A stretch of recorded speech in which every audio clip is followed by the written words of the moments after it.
नमस्कार दोस्तों, UP triple SC से लेखपाल की नई भर्ती के संबंध में क्या कुछ सूचना है।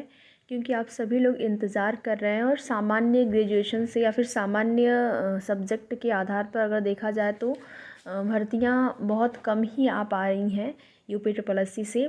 कुछ विशेष पद को लेकर कुछ विशेष योग्यता के साथ भर्तियां जो हैं वो विज्ञापन उसके जारी होता है, तो उसमें कुछ विशेष योग्यताएं मांगी जाती है। विशेष योग्यता वाले अभ्यर्थी ही उसमें जो है शामिल हो पाते हैं। तो यहाँ पर लेखपाल भर्ती में जो है क्या कुछ सूचना है आप देखेंगे डेली न्यूज़पेपर के माध्यम से। और जो अध्याचन मिले थे पूर्व में, और ये अध्याचन लगभग आज से आप मान के चलिए, जब पुरानी वाली आपकी लेखपाल भर्ती कंप्लीट नहीं हुई थी, जब उसमें फ़ाइनल ज्वाइनिंग नहीं हुआ था, उसके पहले ही लगभग 4700 पद का अध्याचन मिला हुआ था। जो अध्याचन आपके विभाग की तरफ से आयोग को मिला हुआ था 4700 जिसमें पद थे। और ये जो अध्याचन मिला हुआ था उसके बाद लगभग इस अध्याचन को मिले 6 से 7 महीने हो गए, या फिर हो सकता है और भी ज़्यादा हो गए हों। उसके बाद बहुत सारे पद हैं जो कि लेखपाल भर्ती में रिक्त हुए हैं, और पुनः से फिर से एक बार 3 से 4 दिन हो रहे हैं जिसमें कि राजस्व परिषद विभाग ने पुनः से जो है यहाँ पर अध्याचन मांग लिया है। पदों का, रिक्त पदों का डाटा मांगा गया है, जिसमें कि जो आपकी पुरानी भर्ती हुई है 8085 पोस्ट के लिए जो आपकी लेखपाल भर्ती कंप्लीट हुई है, उसमें लगभग 2000 के आसपास ऐसे अभ्यर्थी हैं जिन्होंने कि वहाँ पर ज्वाइनिंग नहीं की। तो उसमें जो है, जो पुरानी वाली आपकी भर्ती है, उसमें जितने भी खाली पद हैं, तो इससे ये उम्मीदें घट गई हैं कि लेखपाल की पुरानी भर्ती में वेटिंग लिस्ट या फिर सेकेंड लिस्ट जारी होगी। और उसमें जो है रिक्त पद, जो पद खाली रह गए हैं, उनका डाटा मांगा गया है। तो वो दो चीज़ें हो सकती हैं, या फिर नई भर्ती में उन पदों को जोड़ने के लिए मांगा गया हो, या फिर अलग अलग ज़िलेवार मांगा गया है। अलग अलग ज़िलों से किन किन ज़िले में कितने कितने पद जो हैं खाली रह गए हैं पुरानी लेखपाल भर्ती के लिए, उसका जो अध्याचन है वो मांगा गया है। तो दो स्थिति यहाँ पर बन रही है, या तो वेटिंग लिस्ट जारी करें या तो फिर नई भर्ती में उन पदों को जोड़ दिया जाए। तो जब अध्याचन मिला हुआ था लेखपाल भर्ती का, इससे पूर्व लगभग 7 से 8 महीने पहले, तो उस टाइम 4700 पदों का अध्याचन मिला था। उसके बाद भी कई पद जो हैं वो खाली हुए होंगे, मान लीजिए 200-400 या फिर जितने भी खाली हुए हों। और उसके बाद जो आपकी भर्ती कंप्लीट हुई पुरानी, उन भर्ती अगर उन पदों को भी जोड़ दिया जाता है तो फिर आप मान के चलिए कि लगभग यहाँ पर आपको 6000 के आसपास नई भर्ती का विज्ञापन देखने को मिल सकता है। अभी जो भी डिले हो रहा है लेखपाल भर्ती के नए विज्ञापन में, अभी तक ये विज्ञापन आ जाना चाहिए। एएनएम का विज्ञापन देखिए जारी हो गया, और उसमें आवेदन भी कंप्लीट हो चुके हैं। आवेदन की जो अंतिम तिथि थी वो भी बीत चुकी है, आवेदन कंप्लीट हो गए। जबकि लेखपाल भर्ती को लेकर पहले से ही चर्चाएँ थी।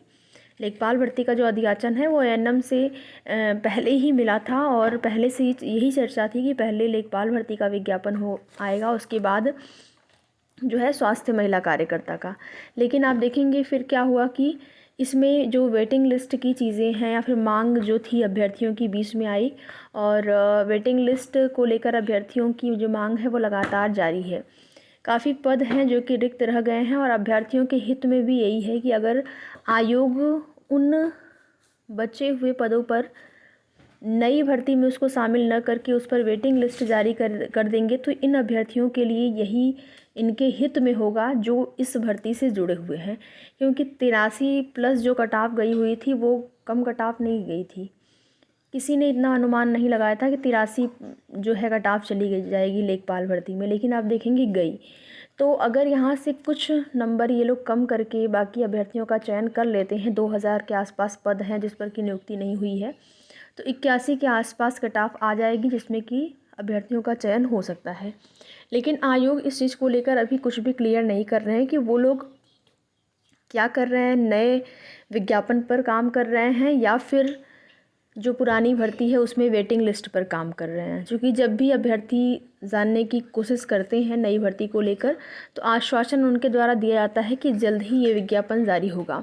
और अभी हाल ही में जो भी आश्वासन मिला है उसके आधार पर दिसंबर के महीने में नई लेखपाल भर्ती के का जो विज्ञापन है वो आपको देखने को मिल सकता है। तैयारी आप लोग करते रहिए, विज्ञापन किसी भी दिन आना तो है ही, जो कि PET 2023 से ही होगा। और देखिए, जब भी विज्ञापन आते हैं किसी भी भर्ती का, तो जब आवेदन लिया जाता है तो उसमें पहली बात तो अगर आपके माइनस में एक भी नंबर है तो आप आवेदन कर लेंगे, शॉर्ट लिस्टिंग तो बाद में होती है। तो सभी लोग पहले शामिल होंगे, उसके बाद शॉर्ट लिस्टिंग होगी और ज़्यादा से ज़्यादा अभ्यर्थियों को लिया जाएगा। इसमें आप मान के चलिए कि 15 गुना का जो यहाँ पर नियम इन लोगों ने बना रखा है, 15 गुना, लेकिन 15 गुना मात्र नहीं लेते हैं। जहाँ पर संख्या कम होती है, आप देखेंगे कुछ ऐसी भर्तियाँ हुई हैं जो पुरानी ANM की भर्ती हुई थी, उसमें तो सबको ले लिया गया था, 1 नंबर वालों को। मुख्य सेविका भर्ती में भी देखेंगे 1 नंबर वाले भी शॉर्ट लिस्ट हो गए थे। तो मान लीजिए वो विशेष भर्तियां थी, कुछ विशेष विषय या फिर विशेष योग्यताएं जब मांगी जाती हैं तो वहाँ पर क्या है कि सबको चांस मिल जाता है, सबको जो है शॉर्ट लिस्ट कर दिया जाता है। लेकिन लेखपाल भर्ती में ऐसा नहीं होगा कि सबको शॉर्ट लिस्ट किया जाएगा। फिर भी आप मान के चलिए कि अगर आपके 35 के आसपास नंबर बन रहे हैं PET जो आपका 2023 है, तो उसके लिए आप लेखपाल भर्ती के लिए उसमें बिल्कुल तैयारी में आप लोग लगे रहिए। बाकी देखेंगे डेली न्यूज़पेपर के माध्यम से अन्य सूचनाएं हैं, अगर आपके काम का होगा तो आप लोग देख सकते हैं, जिसमें आप सभी देखेंगे 13 साल बाद आया TGT जीव विज्ञान का अंतिम परिणाम। शिक्षा सेवा चयन आयोग में शुक्रवार को हुआ था साक्षात्कार, 34 अभ्यर्थियों का हुआ चयन। शिक्षक अभ्यर्थियों का बायोमेट्रिक मिलान होगा। बिहार बोर्ड ने सभी जिले के DEO DPO स्थापना को लिखा पत्र। आगे की जो भी जैसी भी सूचनाएं होंगी भर्तियों से संबंधित, आप सभी को उसकी जानकारी समय समय पर इस चैनल के माध्यम से दी जाएगी। तो वीडियो में लास्ट तक बने रहने के लिए आप सभी का बहुत बहुत धन्यवाद।